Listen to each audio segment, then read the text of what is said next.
Kemudian Abu Sufyan menemui Rasulullah dan menyatakan keinginannya untuk memperpanjang masa perdamaian. Tetapi Rasulullah menolaknya mentah-mentah, dan ini tidak seperti kebiasaan Rasulullah. Apalagi yang memohon adalah seorang pembesar dari pemimpin Quraisy, di mana sebelumnya Rasulullah mau mendengarkan dan berdialog dengannya. Tapi dalam hal ini Rasulullah menunjukkan sikap yang berbeda agar Abu Sufyan merasakan betapa besarnya kesalahan yang telah dilakukan orang-orang Quraisy yang telah melanggar perjanjian Hudaybiyah, supaya tidak mengalihkan perhatian Abu Sufyan bahwa orang-orang Islam berpikir untuk menaklukkan untuk menyerang kota Mekah.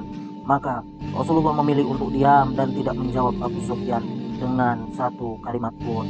Ini merupakan penghinaan besar bagi kehormatan Abu Sufyan yang mendatangi Rasulullah sedangkan Rasulullah tidak mau membalas bicara dengannya.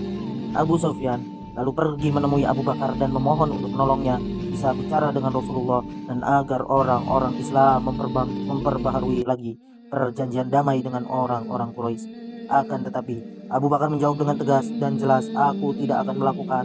Aku tidak akan menjadi perantara antara kamu dan Rasulullah."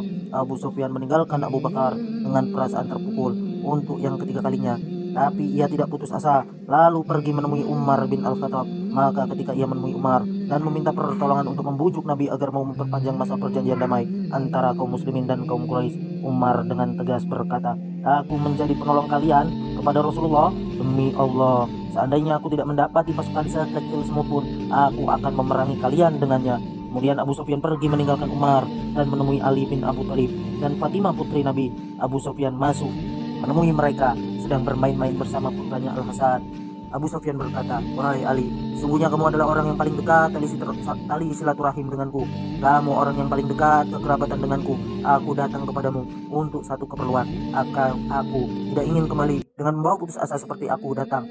Bantulah aku supaya Muhammad memenuhi permohonanku untuk memperpanjang masa damai." Ali bin Abi Thalib berkata, "Celakalah engkau, wahai Abu Sufyan. Demi Allah, Rasulullah telah bertekad pada suatu perkara yang kami tidak bisa berbicara dengannya untuk membatalkan perkara tersebut." Rasulullah benar-benar murka ketika mendengar perkhianatan Bani Bakar dan kaum Quraisy yang membunuh orang-orang dari suku Bani Khuza'ah. "Kami tidak tahu apa yang akan dilakukan Rasulullah. Aku tidak bisa berbicara dengannya tentang hal ini selamanya." Abu Sufyan berkata kepada Fatimah, "Wahai putri Muhammad, apakah kamu mau memerintahkan anak kecilmu ini?"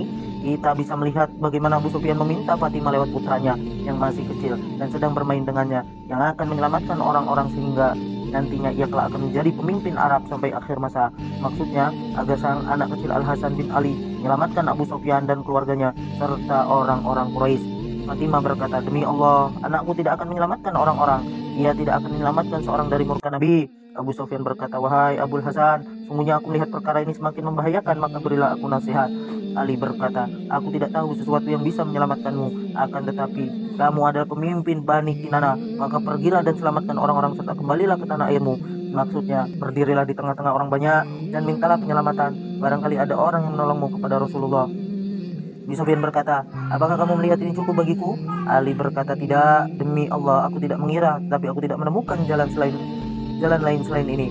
Meskipun Abu Sufyan merasa frustasi dari upayanya, ia bersikeras untuk berdiri di dalam masjid dan berpidato, "Wahai manusia, aku telah meminta pertolongan kepada orang-orang, tetapi tidak ada satupun orang muslim pun yang mau menolongku."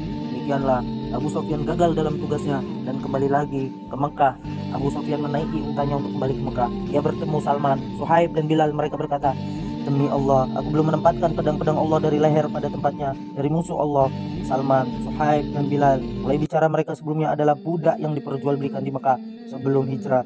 Abu Bakar melewati mereka dan bertanya, "Apakah kalian mengatakan hal itu kepada pembesar dan pemimpin kaum Quraisy?"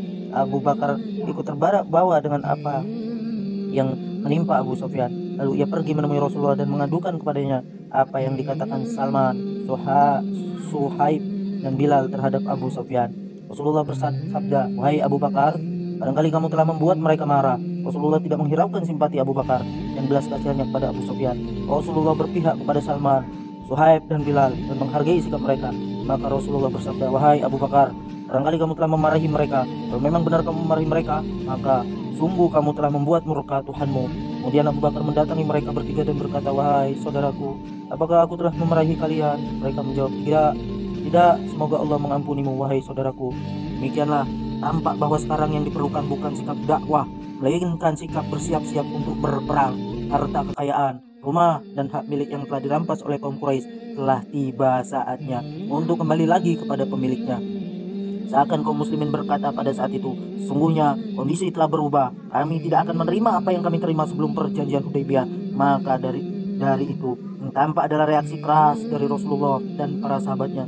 Abu Sufyan kembali ke Mekah dengan membawa kegagalan total menjalankan tugasnya. Setelah sampai di Mekah, para pembesar Quraisy berkata, apa yang kamu bawa dari Madinah? Abu Sufyan menjawab, aku menemui Muhammad dan bicara dengannya. Demi Allah, ia tidak membalas pembicaraanku sedikit pun. Kemudian aku menemui Abu Bakar, demi Allah aku tidak mendapat kebaikan padanya. Kemudian aku menemui Umar, aku mendapatinya musuh yang paling berbahaya. Kemudian aku menemui Ali, aku mendapatinya orang yang paling lembut.